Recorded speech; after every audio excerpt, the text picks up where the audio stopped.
Bismillahirrahmanirrahim. Assalamu alaikum everyone. My name is Hadiqa Salim and welcome back to my channel. इंशाअल्लाह आज अरबी का Muallem chapter number 6 यानी अद्दर्सुस सादिस पढ़ेंगे जो कि जुमला इस्मिया है। ठीक है, जुमला इस्मिया के हवाले से मैं थोड़ी सी आपको बात बता दूं कि वो जुमला जिसका पहला हिस्सा इस्म हो उस जुमले को जुमला इस्मिया कहते हैं। ठीक है, ज़ैदुन क़ाइमुन, ज़ैद खड़ा होने वाला है, तो इस जुमले का पहला लफ्ज़ जो है वो कैसा है, वो इस्म है, लिहाजा ये जुमला इस्मिया होगा।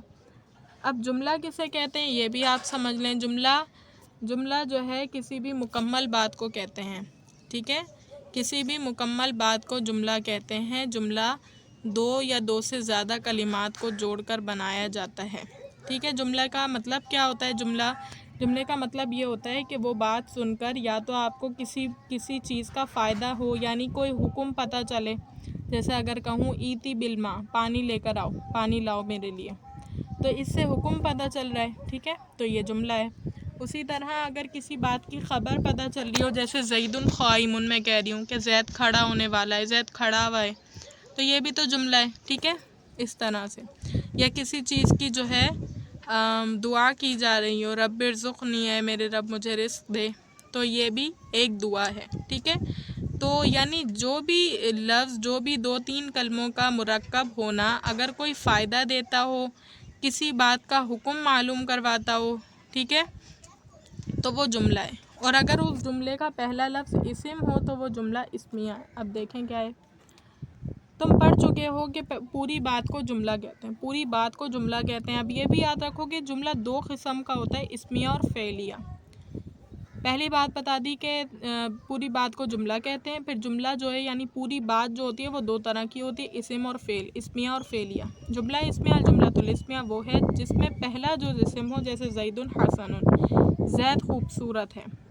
सही है, तो जुमला इस्मिया वो था जिसमें पहला इस हिस्सा कैसा था, इस्म था, जैसे ज़ैद खूबसूरत है।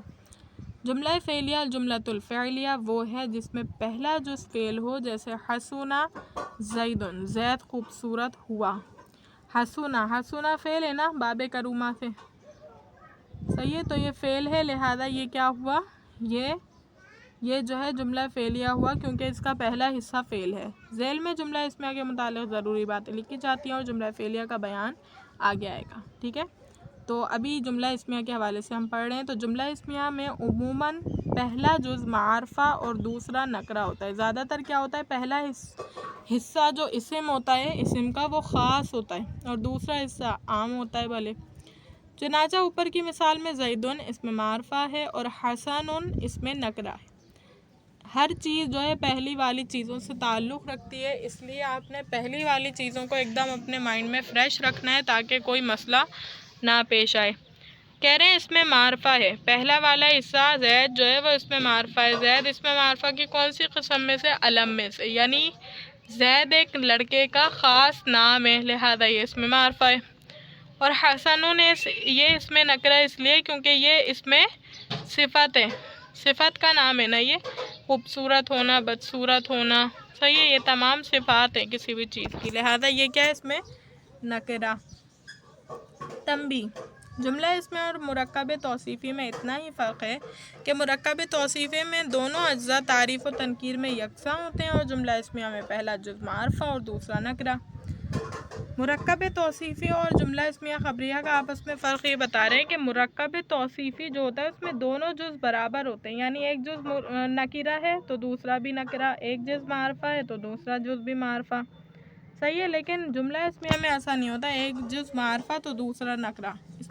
इसमें जो है आपके पास मैं इसकी मिसाल आपको मुरक्कब तौसीफ़ी की देकर बताती हूँ ताकि आपके समझ आए। देखें, रजुलुन हसनुन, अगर मैं कहूँगी खूबसूरत मर्द, तो ये एक मुरक्कब तौसीफ़ी है। दोनों के एराब एक हैं। देखें, तनवीन इस पर भी आई, इस पर भी आई, तो दोनों के एराब एक हैं, लिहाजा ये मुरक्कब तौसीफ़ी है।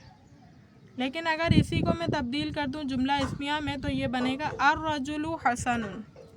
حسنون تو ایسا ہی لگے گا، لیکن الرجلو پہ الف لام داخل ہو جائے گا تو ان کی اعرابی حالت بدل جائے گی، یہ معرفہ بن جائے گا، یہ نکرہ رہے گا، تو معرفہ اور نکرہ یعنی اسم اور خبر مل کر جملہ اسمیہ خبریہ بنا دیں گے۔ تو یہی فرق ہے مرکب توصیفی اور اسم کے درمیان، کہ مرکب توصیفی میں دونوں جز تعریف و تنکیر کے اعتبار سے برابر ہوتے ہیں، جبکہ جملہ اسمیہ میں ایک معرفہ تو دوسرا نکرہ ہوتا ہے۔ چنانچہ مثال مذکورہ میں اگر پہلے جز زید کی جگہ کوئی اس میں نکرہ رکھیں اور کہیں رجل حسن اچھا مرد، یا دوسرے جز حسن پر الف لام لگا کر معرفہ کر دیں اور کہیں زید الحسن، تو یہ دونوں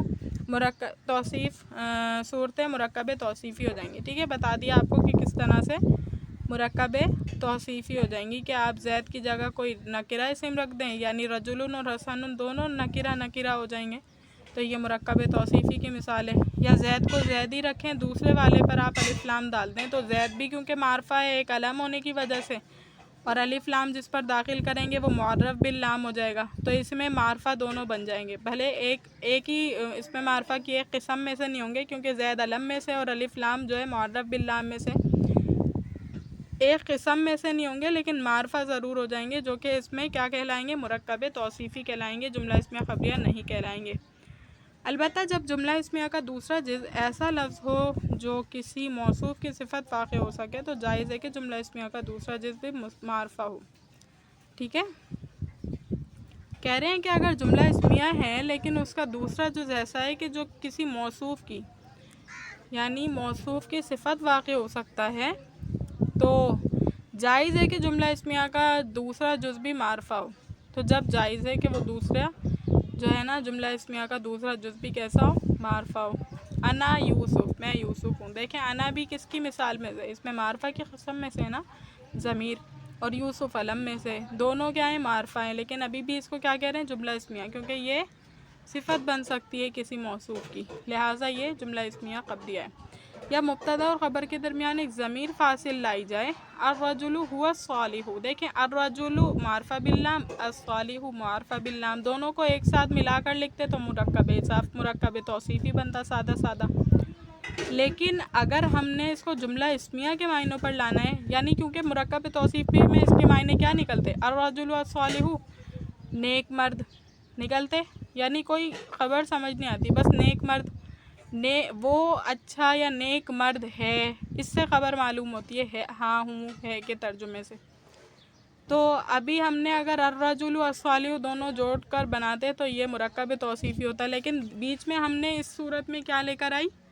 ایک ضمیر فاصل ہوا لے کر آئے، اس سے کیا ہوا؟ یہ جملہ اسمیہ بن گیا، ورنہ الرجل الصالح ہوتا تو مرکب توصیفی ہوتا، لیکن اب یہ کیا بن گیا؟ یہ بن گیا ہے جملہ اسمیہ۔ مرد نیک ہے، جس کے معنی ہیں مرد نیک ہے۔ الرجال هم الصالحون، مرد نیک ہیں، بہت سارے مرد۔ رجال جمع ہے تو اس کے لیے ہم آئے گا، ایک رجل تھا تو اس کے لیے ہوا آیا۔ الصالحون بہت سارے ہیں تو صالحون، اگر یہاں سے ضمیر نکال لیں تو مرکب توصیف ہو جائیں گے، جو میں نے آپ کو سمجھا دیا۔ تنبیہ نمبر 2، جیسا کہ فارسی میں اسد، اند وغیرہ ہیں اور اردو میں ہیں وغیرہ کلمات ربط ہیں، اس طرح عربی میں کوئی لفظ نہیں، یہ معنی جملے میں خود پیدا ہوتے ہیں، چنانچہ زید عالم کے معنی ہے زید عالم ہے۔ یعنی دیکھیں فارسی میں ربط کے کلمات یہ ہیں اسد اور اند، اردو میں ہیں، یعنی ابو گھر پر ہیں، ہے یہ نون غنہ آ رہا ہے نا جملے کو کمپلیٹ کرنے کے لیے، ایک ربط پیدا کرنے کے لیے۔